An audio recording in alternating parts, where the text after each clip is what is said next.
Good morning mga idol. Ngayong araw Martes bibili ako ng sabon panlaba, pangligo at saka toothpaste. Ngayong araw maglalaba ako kaya tara na sa grocery at nako, parang matutumba na ata ang aking poste ng sampayan.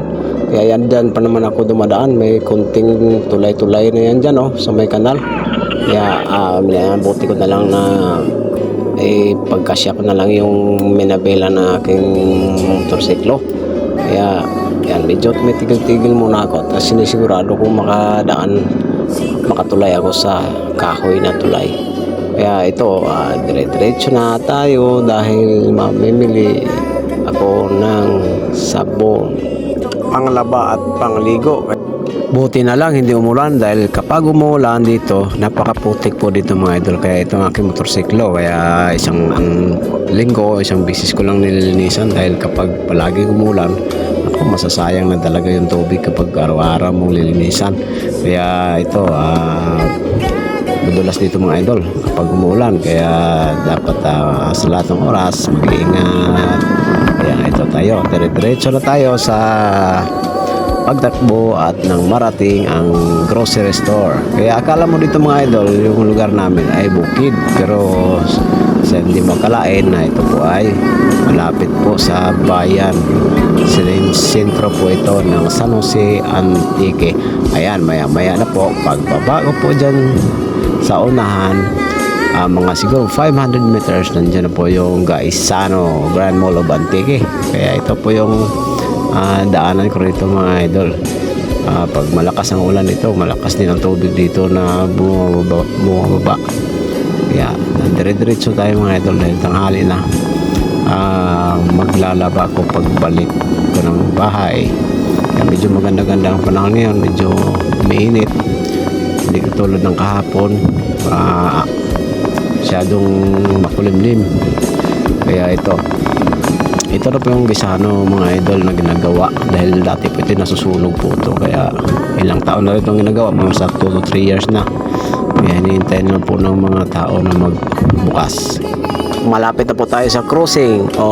Yan, dyan na po yung National Road. Kaya ayan, may dumadaang bus yan, National Road na po yan. Kaya kapag crossing, kailangan doble ingat po tayo dahil po akat po tayo ay madidisgrasya. Kaya ito, libre. Kaya dire-diretso na.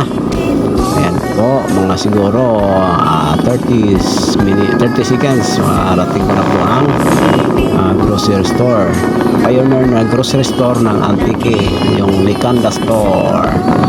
Ayan, dire-diretso tayo at nang tayo ay makabili na ng sabon.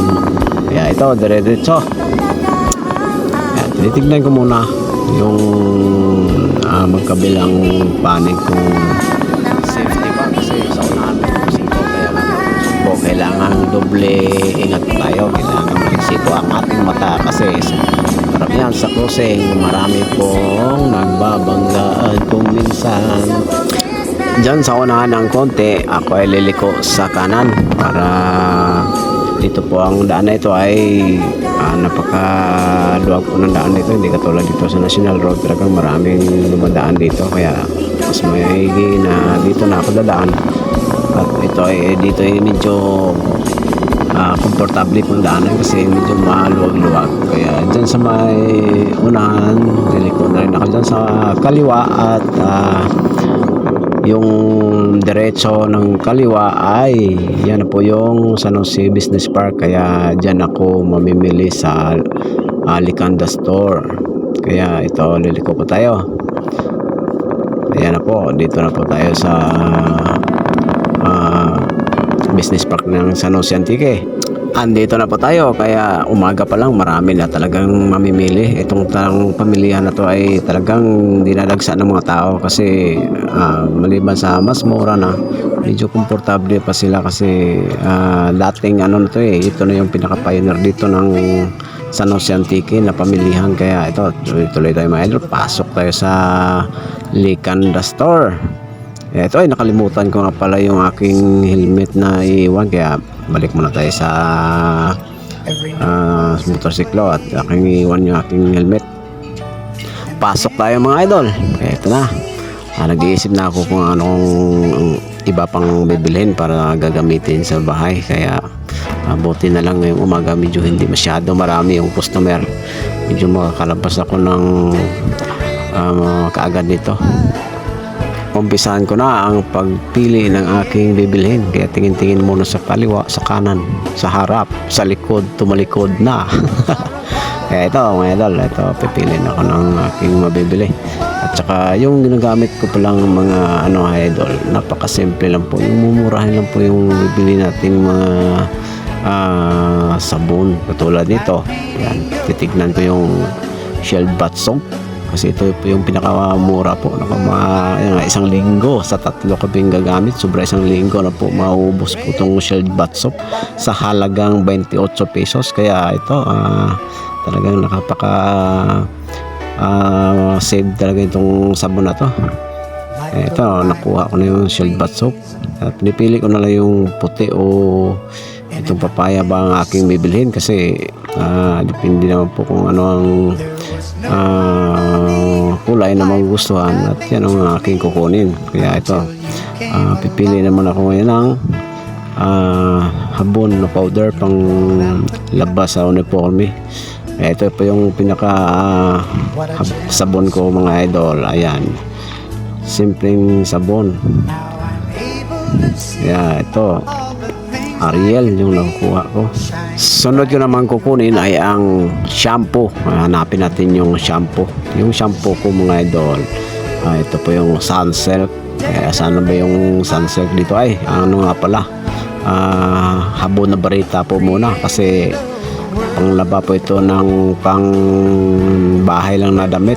So iba po yung sabon ng pambahay na pandamit at saka yung pang uniforme at saka yung pang labas. Kasi dapat yung pang labas special po yung panlabas kasi pang forma. Kaya ito powder po yung ginagamit ko niyan, mga uniforme at saka yung panlabas na damit, powder po yung ginagamit ko. Kaya ito may powder na ako at saka may barita na. Pipili na rin ako ng toothpaste. Asan na ba yung toothpaste? Colgate na toothpaste kasi maganda kasi yung Colgate kasi hindi matakaw sa tubig. Sabong bar na lang muna ito. May sabong bar na ako. Mamaya balik-balikan ko na yung Colgate kasi hindi ko makikita kung saan yung sachet ng Colgate. Ito mayroon na ako nakitang karton. Sa karton na lang. Yan, karton na lang kukunin natin mga parikoy. Kasi halos pareho ng mga ata yan kung saan yung mura dyan sa kanila. Kasi pagka sachet, babayaran mo na yung pakete niya. Babayaran magkano yung isang pakete niyan. Dagdag bayad na rin yun. Itong sa karton, medyo isang lagayan lang siya. Kaya medyo siguro dito medyo mura. Kaya dito tayo, meron akong Colgate. Punta na tayo sa cashier mga idol para magbayad. May Colgate na ako, may sabon na, okay na. Ay, may ano nga pala, asukal. Kaya ito, bibili tayo ng asukal. Bibili ako ng asukal kasi may asukal ko sa bahay, medyo konti na, kaya kailangang dagdagan ko. Kaya kung doon pa ako bibili sa mga tiyanggi malapit sa bahay, nako, medyo may kamahalan na po kasi may mga patong na po. Dito po retailer at saka wholesaler po dito, kaya makakamura talaga. Tipid-tipid sa lahat ng oras. Yan, magbabayad na po tayo mga idol. Antayin ko na lang kung magkano ang aking babayaran. Ayan, mga isang items na lang ang kulang at nang natatapos na rin ng pagbibilang. Ayan, sa 200 plus mga idol. Ayan, kasama yung asukal sa 200 plus. Kaya okay, salamat sa panonood mga idol. God bless.